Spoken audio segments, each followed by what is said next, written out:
All right. Hello, everybody in the information technology and interoperability cluster, and welcome to our November edition of the Telecon series. Today we have a very special guest. That is Amelia Keyser-Gibson, PhD student from the University of Washington in Seattle. Amelia works in horticultural science in general, and in particular, she studies how plants respond to droughts as a result of climate change. And today, we are very excited to hear from her about combining both thermal and optical imagery, and then some other measurements as well, to think about the cooling potential of different vine species. So with that, take it away, Amelia. Oh, and I have to give you screen sharing permission, I'm pretty sure. Hang on.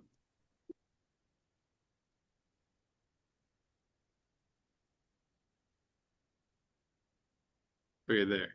Should work. Is that, All right. Yeah, I can see that all right. does that look good? Yeah. Great. Cool. Thanks so much for having me. Thanks for that intro. Yeah, my name is Amelia Keyser-Gibson. I'm in the UW School of Environmental and Forest Sciences. And today I'm going to be talking about a project that's still work in progress. So no results yet, just to preface it, but I'll talk a little bit about the background of the project and what we've worked on so far for the methodology. And this is the thermal analysis of climate-ready vines. So this project comes out of a broader research network that's been going on for a few years called the Climate-Ready Landscape Plants Project. This is a collaborative project of field sites across the Western United States where we're testing horticultural plants under different irrigation levels to try to identify low water use plants in the face of climate change and low water availability.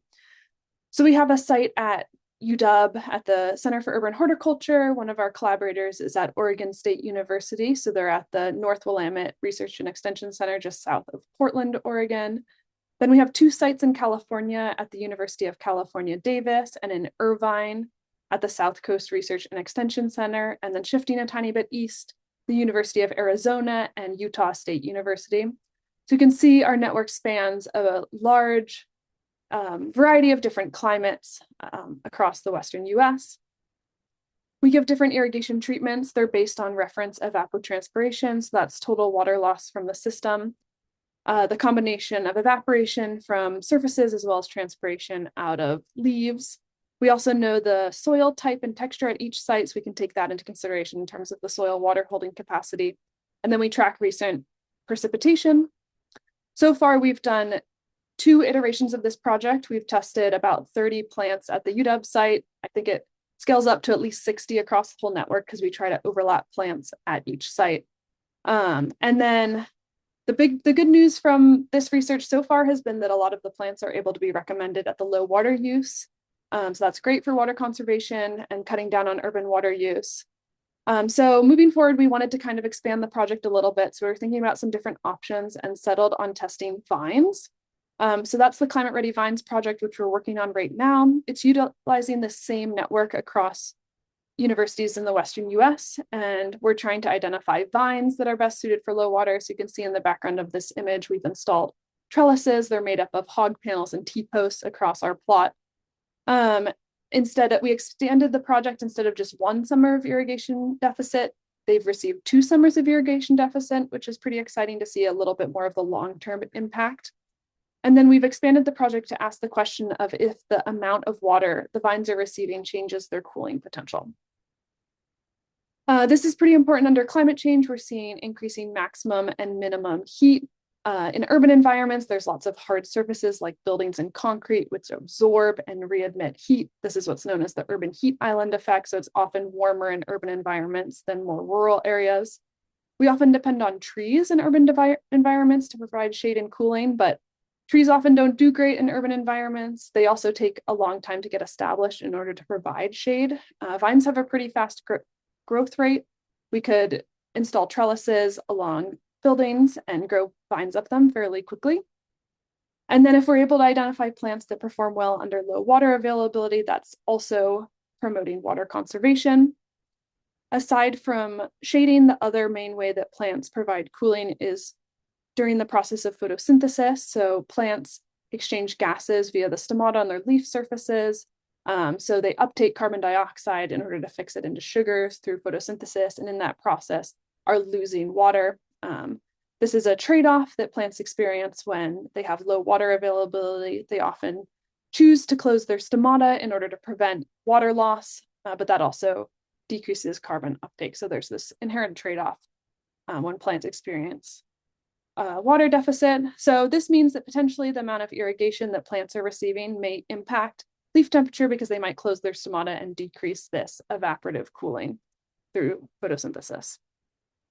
So that brings me to our experimental setup. So I mentioned the irrigation treatments are based on evapotranspiration. So then we give back plants a percentage of the evapotranspiration that they're losing. So in our high treatment, plants are getting 80% replacement of ETO, medium is 50, low is 20%, and ultra low has gotten no additional irrigation across the experiment.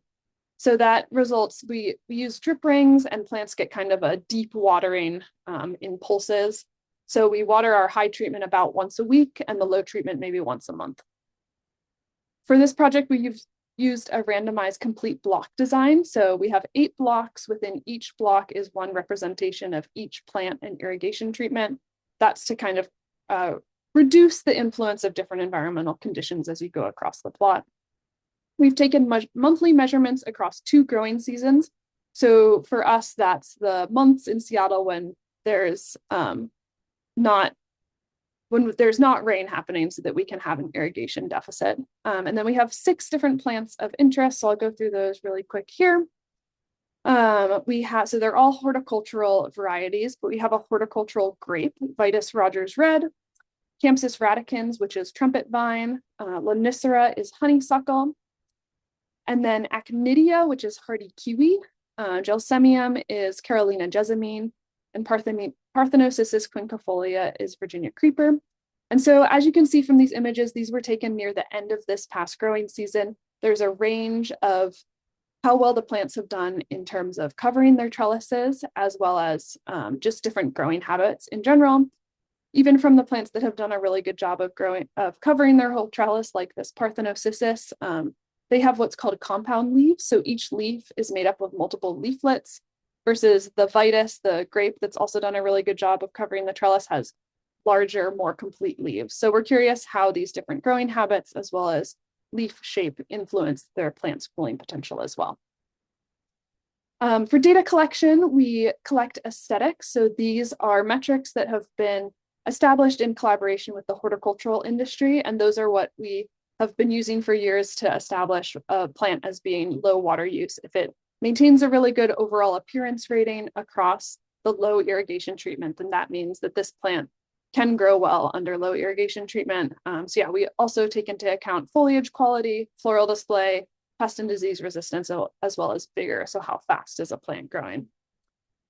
Additionally, we measure their growth, since the amount of water received can potentially decrease growth. In order to do that, we've been taking images of the plants across the growing season. You can see from this bottom panel, we have this foam background that we carry on the plot. We can put it behind each plant to decrease the influence of other plants behind in the row as we go through the plot.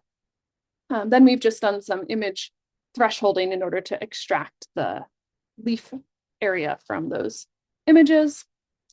And then that brings me to the thermal images, which is what I'm going to be talking about for the majority of the rest of the talk. Sorry, my slideshow. Are you seeing these thermal images? We're still seeing oh, there you go. There you go. Now it's caught up. For some reason, my presenter view decided to, let me just, sorry, 1 second. Wow, my computer is struggling. Wow. Oh.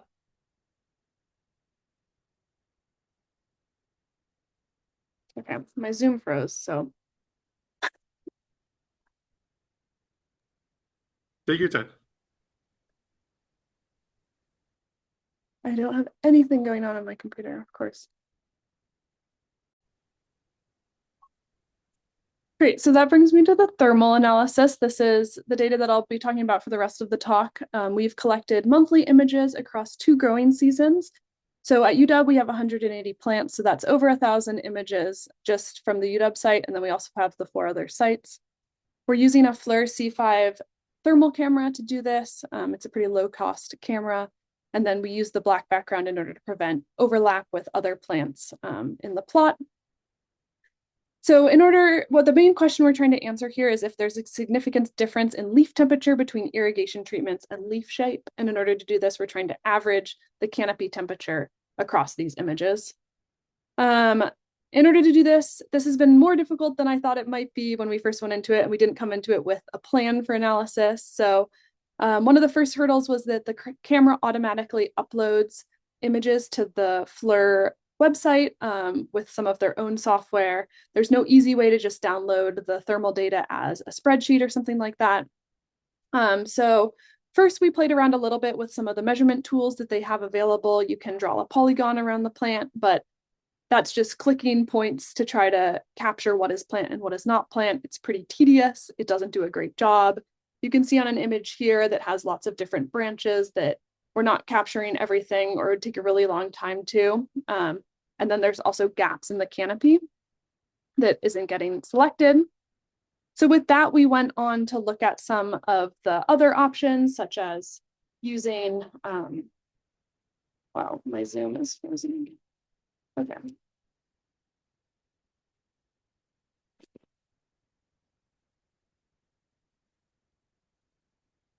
A thermal analysis such as Therm ImageJ. This allowed us to associate pixels with what was plant and what was not plant, but it didn't do a great job. You can see here with the yellow outline that some things that are plant are not getting selected, and some things that aren't plant, like the ground, is getting selected. So then that led me to apply to a program that we have here at the University of Washington called the eScience Accelerator. So this matches you up with data scientists that help you to work on some sort of project. And so I've been working on that with some data scientists this quarter. So I'll talk a little bit about the progress that we've made. The first step was trying to figure out how to work with the data set that we had. So the FLIR camera gives you a thermal image. It also does give you an RGB image, but the RGB image is zoomed out in comparison to the thermal image. And it's not even just taken from the center of the image, it's like offset on either side as well. So first we found this package called Flyer that was pre-written in Python to work with thermal images. It wasn't exactly perfectly made to solve our problem, so we've had to modify that code and write some of our own software. But we have figured out how to give the package one of our thermal images and then get out the thermal image with the associated temperature data, as well as an RGB image that's cropped to match the thermal data. So that was a great first step to just get the data set in a working state. The next step is that we're trying to segment the RGB images in order to pull out what is plant and what is not plant. We've done this already with the growth images. I showed this image earlier. This is using ImageJ, but it's a pretty manual process. First, we're cropping out anything that's not plant, and then we're thresholding for the color green. So you can tell even on this image, we're missing the flowers. There's gaps where there should be flowers in the growth measurement. And then additionally, the RGB photos that we're using that match up with the thermal images come from the FLIR camera. They're not as high quality. So I pulled the exact same image here from the thermal camera. You can see there's just like not as high quality of green. It's a little more pixelated. So first we tried using some non-supervised methods for segmentation. These included k-means, OTSU, and watershed thresholding. We also tried filtering and accentuating the color green across the images to see if that would help. We also played around with a package called Plant CV, which is made to work specifically with thresholding plant images, but they mostly just focus on like an individual small plant or a leaf, so not full canopy vines like what we were doing. And we weren't really seeing a method that was doing what we wanted across a lot of different images. We saw lots of issues with the images pulling out the trellises, so those are the vertical lines, the hog panels. We also had issues with shadows where there would be shadows on the background that would be considered plant, or shadows within the canopy that wouldn't be considered plant. Additionally, it was often, we have mulch in our plot between plants, so often the thresholding was picking up mulch and thinking that that was actually plant when it's not. And then additionally, as I mentioned before, just the image quality, the fact that the photos are a little more pixelated, we weren't getting a great result. So with that, we moved on to look a little bit at spatial frequencies, because we knew that we could look at the images and identify by eye what was plant and what was not plant. So we wanted to do some tests to see if it seemed like a computer could also be able to do this before we went any further. So here you see an image of a flower that has been broken up into different pixel frequencies from coarse to fine. And when you focus more on the fine pixels, we're seeing the outlines of the flowers really accentuated. Similarly, looking at the Christina's World image, this is looking at different orientations of spatial frequencies, the vertical versus the horizontal, and pulling that out of the photo. So we figured since the plants have pretty high spatial frequency compared to the background, we could potentially focus in on those finer spatial frequencies. And then similarly, since the trellises have both horizontal and vertical spatial frequencies, we could kind of exclude that. So to do a little bit of testing, we built some filters using Gabor functions. So these simulate the retina, and you can use them to apply different orientations and frequencies of pixels to images. And so we just manually picked spots on images that were plant and were not plant, and then we applied these filters to those. So here you're seeing a graphical representation of what we found, with the rows being different image patches, and then the columns are different filters, different combinations of frequency and orientation. And the main takeaway is that we're seeing differences, that plants are clearly having different pixel properties than non-plants. And then especially in the non-plants, we are seeing some pretty strong horizontal and vertical trends. Those are likely being the trellis being identified and pulled out. So with this promising result, we moved on to see if we could potentially apply a convolutional neural network, or a CNN, since these are they often use like these Gabor functions and try to simulate how human vision works. So we started out by using a ResNet classification model to try to train it to predict what is plant and what is non-plant. And we broke up all our images into little smaller sections. Because we have a fairly small sample size, we figured if we break them up into smaller pieces, that increases our sample size, and the model will be easier to train on smaller amounts of pixels at a time. So that's what you're seeing here on this image. This is an example of one of our image patches, where you can see plant and non-plant. If a ResNet does a good job of identifying what is plant and what is non-plant, then we're moving on to try to do segmentation with a UNet model.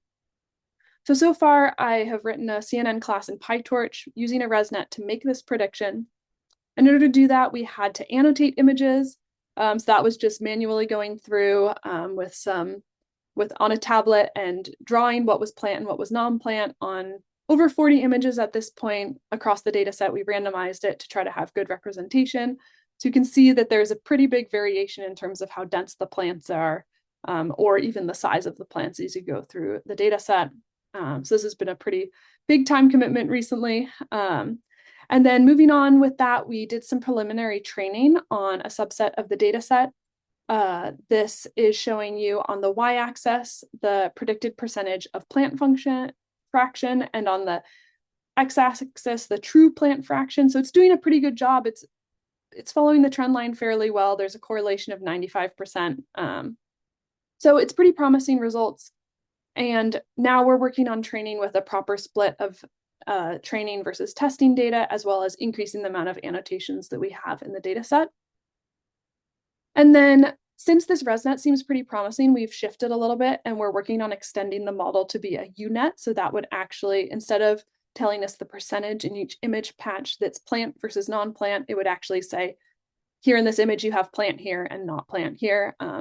That will probably be a little more precise when we apply it back to the thermal imaging. So then the next step, once we get that all working, is to average the thermal data across the canopy. and then run some tests to see if we're seeing the difference in irrigation treatment, and then between the types of plants as well as between different months. We also have data from other sites. Some of the other sites in the network tested different types of plants. We had 5 of the plants that we're testing are also being tested at the other sites, which is pretty exciting, but some of the sites had the capacity to test even more plants. So they have different forms of plants as well that we can potentially see if this model can be extended to. That's pretty exciting to be able to test model generalizability. So with that, that's where we're at right now. I'm happy to take any questions. Yeah, thanks for your patience with my technical difficulties.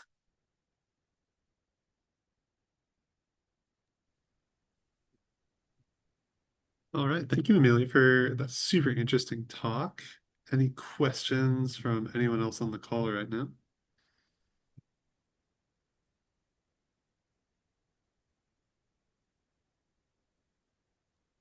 I've got a question to kind of start us off. How did you run your analysis? Were you running in a shared compute environment, Google Colab? I'm just using like Jupyter Lab on my Nice. personal device, but yeah, we maybe need to find a new option. I think that's my memory is getting tapped out, which I think is why my PowerPoint decided to freeze Nice. on me today. So yeah, I think we'll try to use some sort of shared, um, yeah, more power soon.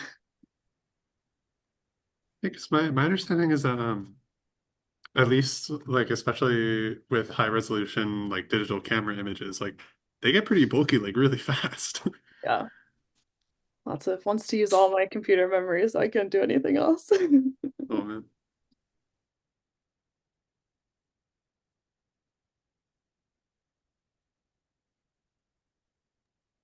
I guess one question I have about the ResNet approach was that using because I know ResNet is like it's both an architecture and it's a pre-trained set of weights.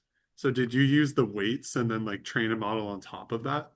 Yeah, so ResNets have often been trained to like identify, oh, this is a car, this is a plant already. So we did use a pre-trained ResNet. We figured that would probably help our training go a little smoother.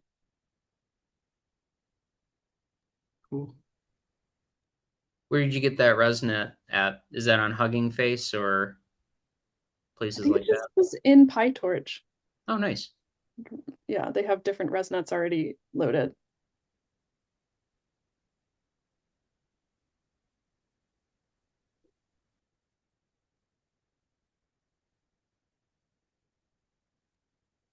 Okay, well, if there are no further questions, going once, going twice, then I guess we'll call it here. So thank you again very much, Amelia, for participating. We're really glad to have you.